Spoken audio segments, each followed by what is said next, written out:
नमस्कार, welcome to my channel Mukta home science classes. आज हम बात करेंगे प्रिंसिपल ऑफ डेवलपमेंट की। क्या सिद्धांत हैं विकास की। जब बालक या बच्चा एक अवस्था से दूसरी अवस्था में प्रवेश करता है तो उनमें कुछ परिवर्तन दिखाई देते हैं। तो ये जो परिवर्तन है कुछ सिद्धांतों पर आधारित होते हैं। जैसे पहला है निरंतरता का सिद्धांत। निरंतरता का सिद्धांत ये है कि एक अवस्था से दूसरी अवस्था में बच्चा प्रवेश करता है तो निरंतरता का सिद्धांत है।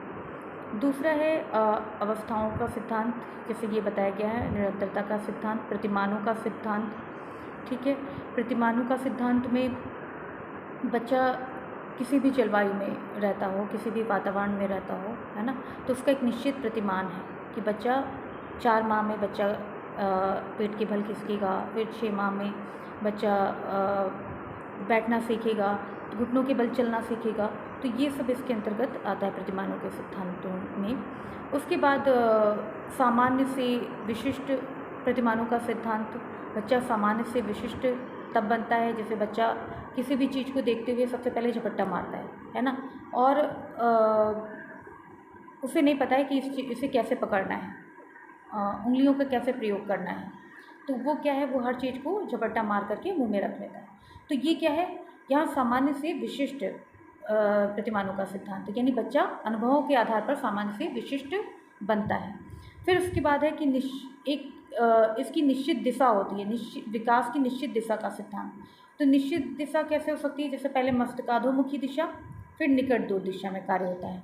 तो मस्तिष्काधोमुखी दिशा जैसे मस्तिष्क से लेकर के बच्चा का विकास होता है और उसके बाद अन्य धड़ और फिर अन्य अंगों का विकास होता है। फिर उसके बाद निकट दूर, अब मस्तिष्क में सिर्फ रद्द की बात नहीं हो रही है, उसके अंदर जो संवेदी कोशिकाएं हैं उनका विकास। उसके बाद निकट दूर से हम इस तरह से कह सकते हैं, पहले बाह्य अंगों का विकास, फिर आंतरिक अंगों का विकास।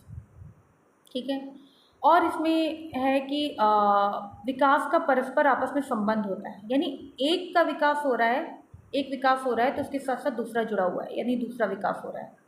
जैसे कहते नहीं, स्वस्थ शरीर में स्वस्थ मस्तिष्क का निवास होता है।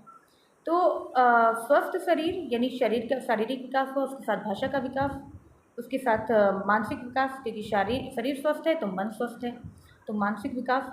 फिर सामाजिक विकास भी उसके साथ साथ जुड़ा हुआ है, तो परस्पर संबंधों का विकास है। ठीक है, इन सिद्धांतों पर कार्य करता है।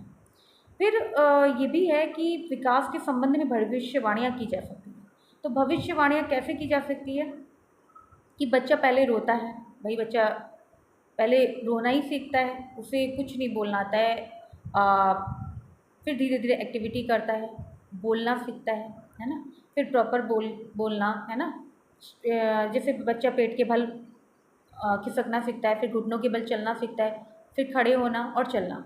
तो ये क्या है, ये एक इसमें भविष्यवाणियाँ की जा सकती है कि नहीं, इसके बाद बच्चा इस मंथ में ऐसे ऐसे कार्य करेगा। तो इसके कई सारे सिद्धांत हैं। एकीकरण का सिद्धांत एक निश्चित क्रम में होता है। एकीकरण का सिद्धांत ये भी है कि इसमें पहले पहले क्या करना है ना। जैसे एकीकरण का सिद्धांत में ही हम भविष्यवाणियाँ कर सकते हैं। ठीक है, तो ये इन कई सारे सिद्धांत हैं विकास की, विभिन्न सिद्धांत। तो ये टॉपिक यहीं पे ख़त्म होता है और आगे के टॉपिक के बारे में आगे बात करेंगे। Thank you.